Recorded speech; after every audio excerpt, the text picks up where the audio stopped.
Federal government discloses plans to tame intermittent grid collapse.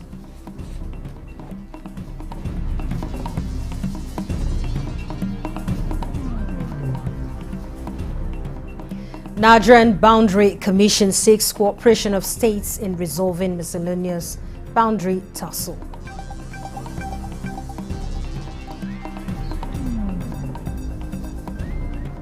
Emergence of Donald Trump as 47th President of the United States. Diplomatic analysts and joint managers to make Nigeria look attractive.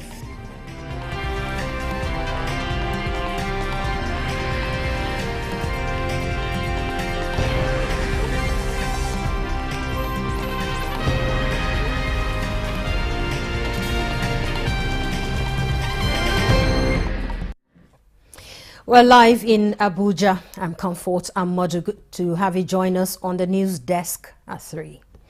Federal government says it is adopting holistic approach in addressing recurring incidents of grid collapse in the power sector. The assurance is coming from the Minister of Power Adebayo Adelabo as the Investigative Committee on Frequent Incidents of Grid Collapse submits its report. Correspondent Joshua Ojito reports that the short-term recommendations are expected to be implemented within the next 6 months to stabilize the grid. We need to test those equipment, particularly at the critical nodes. We start from there. And then we should develop framework and adopt reliability-centered maintenance, replacement of aged and obsolete equipment, and enhance SCADA and telecommunication tools, develop framework to attract private investment across the value chain, and deploy IoT device for generating units and transmission lines. There's need to also firm gas contracts, develop and implement measures to combat vandalization and energy theft. And the recommendations are practical recommendations, realistic recommendations that are implementable and I believe will bring an end to this ugly trend. The issue of grid collapse should be a thing of the past.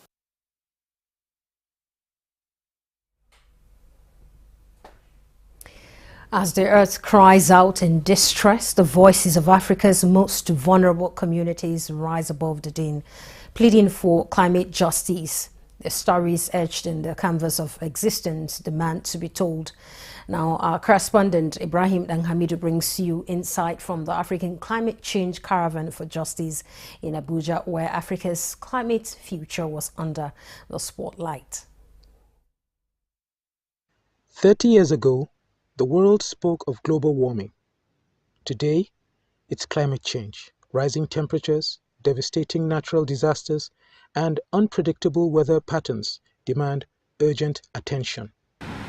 The world will assemble in Baku, the capital of Azerbaijan, for the Conference of Parties, COP29. Climate finance and climate justice are critical for Africa's future. Oxfam advocates for vulnerable communities. This is the opportunity for us as Africans to bring together our voices. The African Climate Caravan showcases the creative talents of 12 secondary schools in Abuja. Their creativity inspires action. It's not our fault, but yes, we are feeling the brunt of this climate change matter. How can you help us to alleviate the issues that our societies confront daily? They want to talk about climate reporting.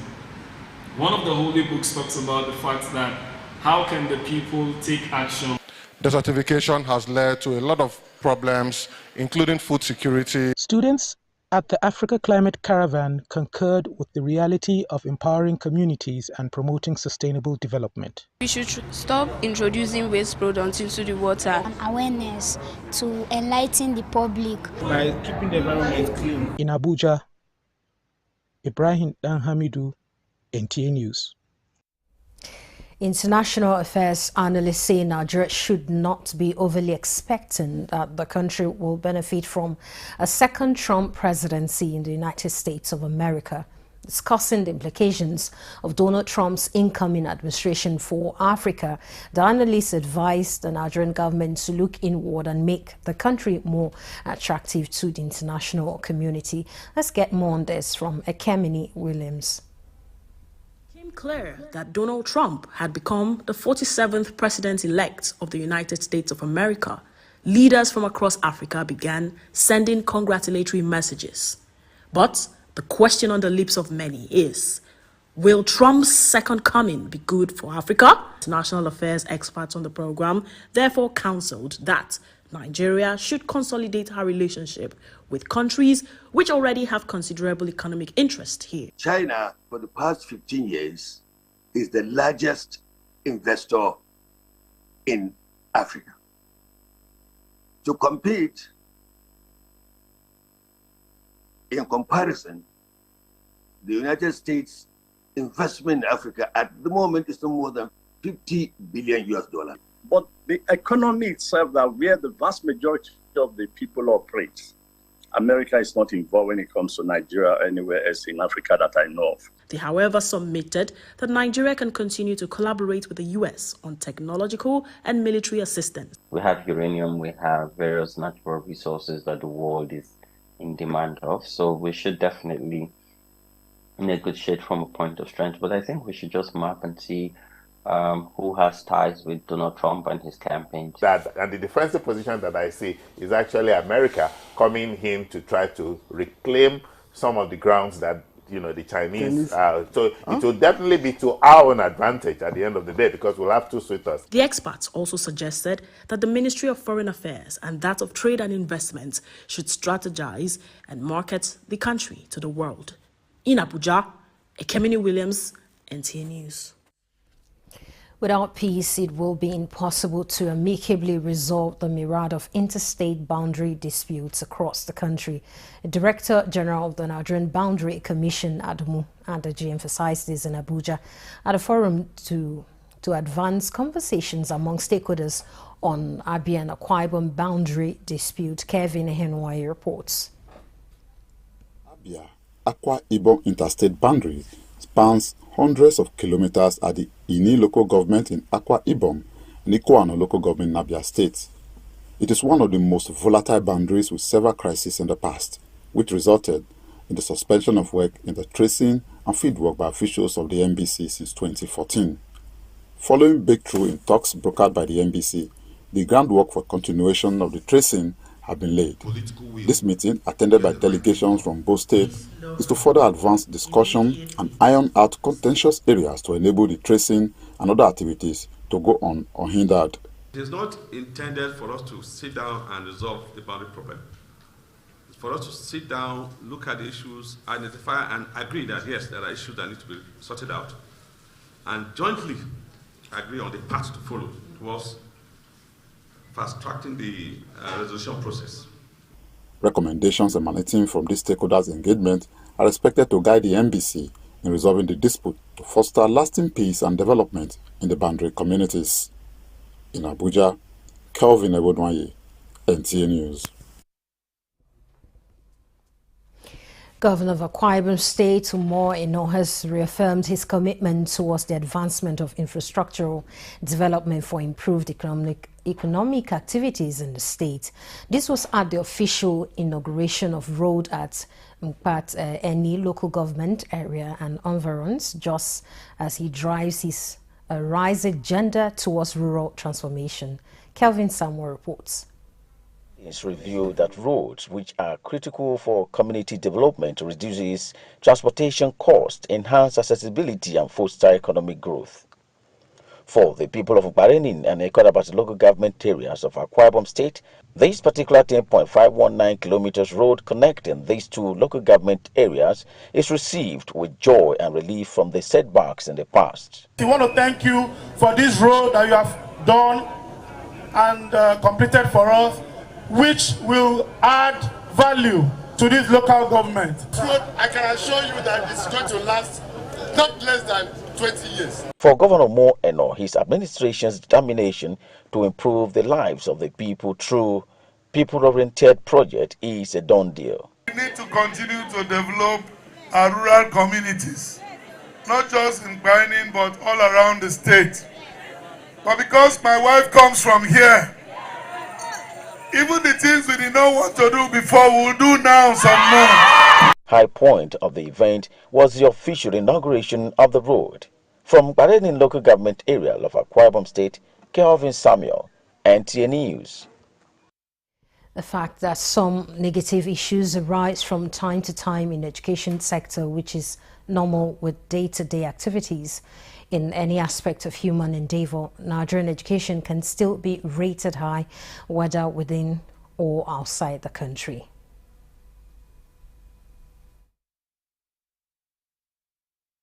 Of an educationist, Professor Machibi alias Nok, in his presentation as a keynote speaker at 48th Annual Conference of Nigerian Academy Education in Abuja. Professor Nok, who spoke on Nigerian education system, past, present and future, regretted that some Nigerians condemn the entire system without looking at other strides. Well, 85% of them had their parents educated in Nigeria, not outside Nigeria.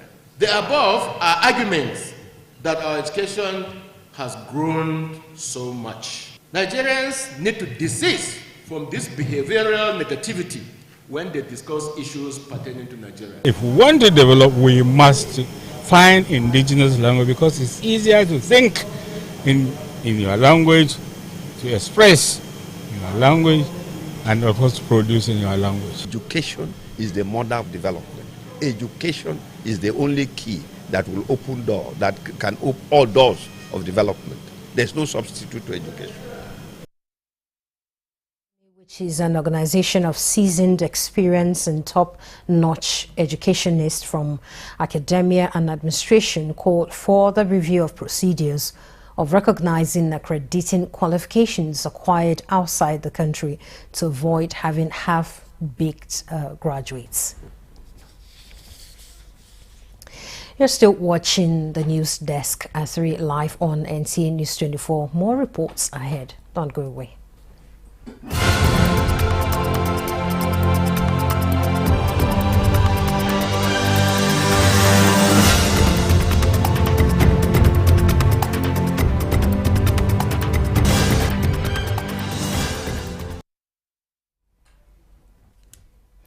The Defense Space Administration vows to continue to promote national security by safeguarding Nigerian cyberspace and support military operations, leveraging in its expertise in cybernetic space technology. Air Vice Marshal Larry Ibrahim Oluwatoyin stated this during an oversight visit by the House Committee on Defense. National Assembly correspondent Isa Mohammed reports.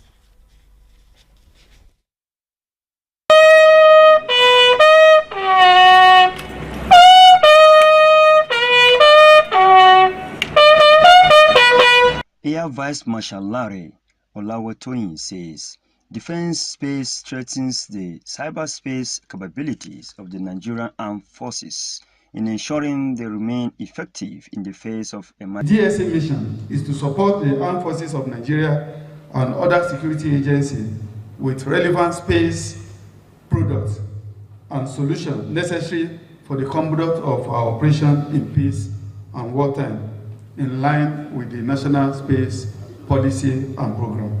The committee chairman notes that the visit is coming on the heels of the 2025 appropriation bill to enable the legislature to scrutinize the budgets. In support of these security goals, the House has introduced innovative legislation aimed at revolutionizing and funding the Nigerian defense sector. Key among these is the Nigerian Armed Forces Support Fund Bill, which seeks to establish a five-year funding framework independent of annual budget allocations. We have also proposed a bill to amend the Armed Forces Act to provide for the setting up of a defense space force in Nigeria. This, he explains, will enhance military space technology in combat crimes and improve intelligent gathering capabilities. The committee further assures DSA of adequate legislative provisions to support and enable it perform its role effectively and efficiently to safeguard the territorial integrity of the nation. In Abuja, Isa Muhammad, Nta News.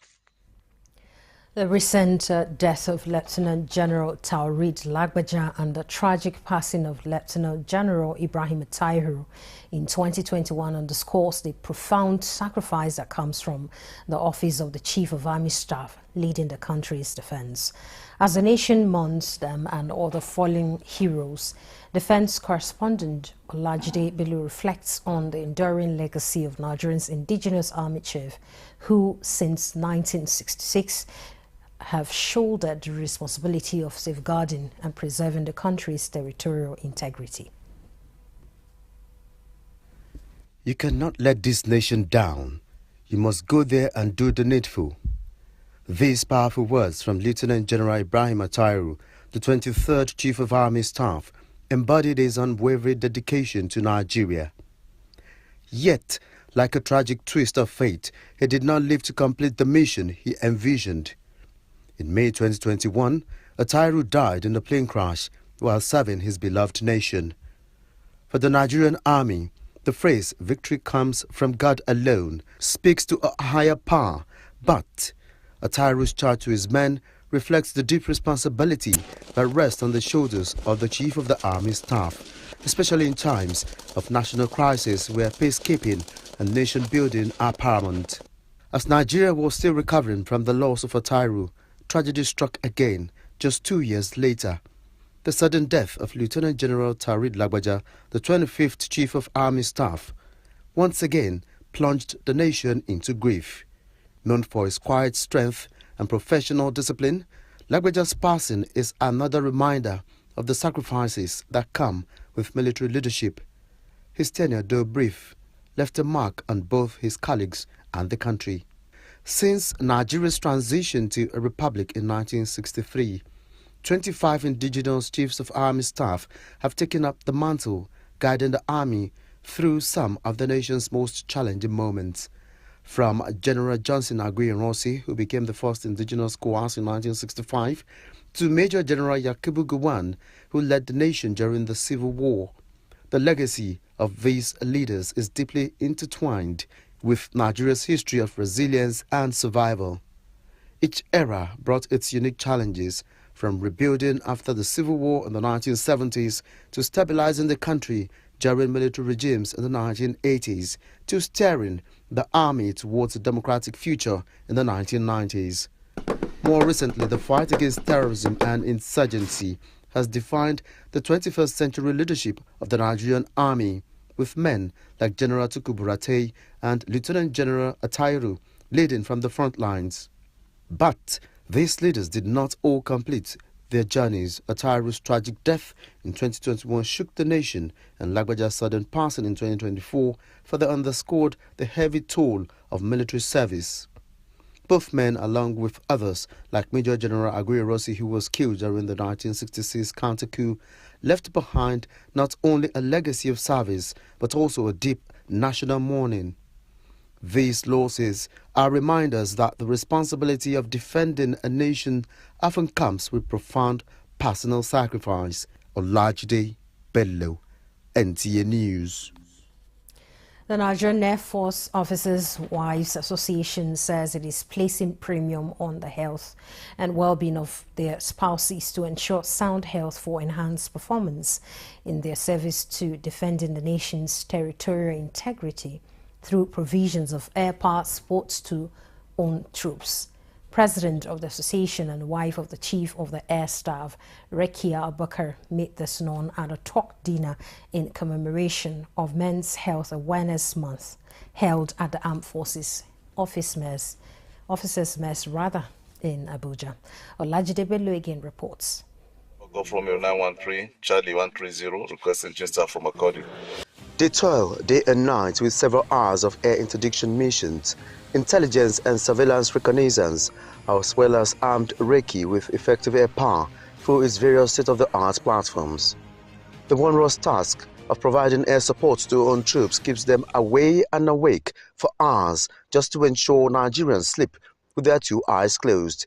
In view of this Herculean task, NAFOA deemed it fit to organize a health talk to highlight ailments associated to their demanding jobs and prevention to maintain a healthy lifestyle. It is a reminder and an awareness campaign to our servicemen to prioritize their health by observing routine checkup, regular exercises, and maintaining good diet. By the time the military, the Air Force, our husbands, they are sick, they are down with illness, who will protect our air territory? The Chief of the Air Staff, Air Marshal Hassan Abubakar, says the gathering is to remind officers and men of NAF that men's health is not just a personal issue, but a collective one with implications for families, operational readiness, and national security. We have enhanced medical services across the 54 Nigerian Air Force medical facilities nationwide by providing advanced medical equipment and expanding access to specialized treatments. When it comes to health, prevention is always better than cure. In recognition of this maxim, the Nigerian Air Force has a standing policy on annual medical reviews for aircrew specialties and biennial medical reviews for non-aircrew intended to aid in early detection of potentially life-threatening illnesses and ensure that personnel remain fit for active service. Olajide Bello, Nta News. For enhanced education, the University of Abuja is launching a learning site of East-West Seed Knowledge Transfer in line with the Renewed Hope Agricultural Initiative.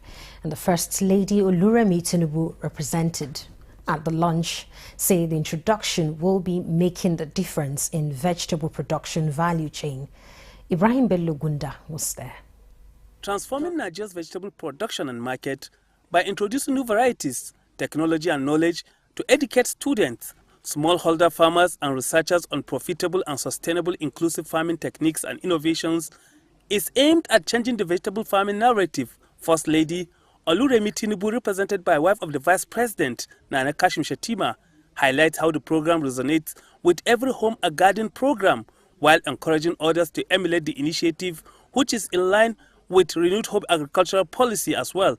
As a government, we always encourage this kind of results-driving partnership that seeks to actualize government policies and programs.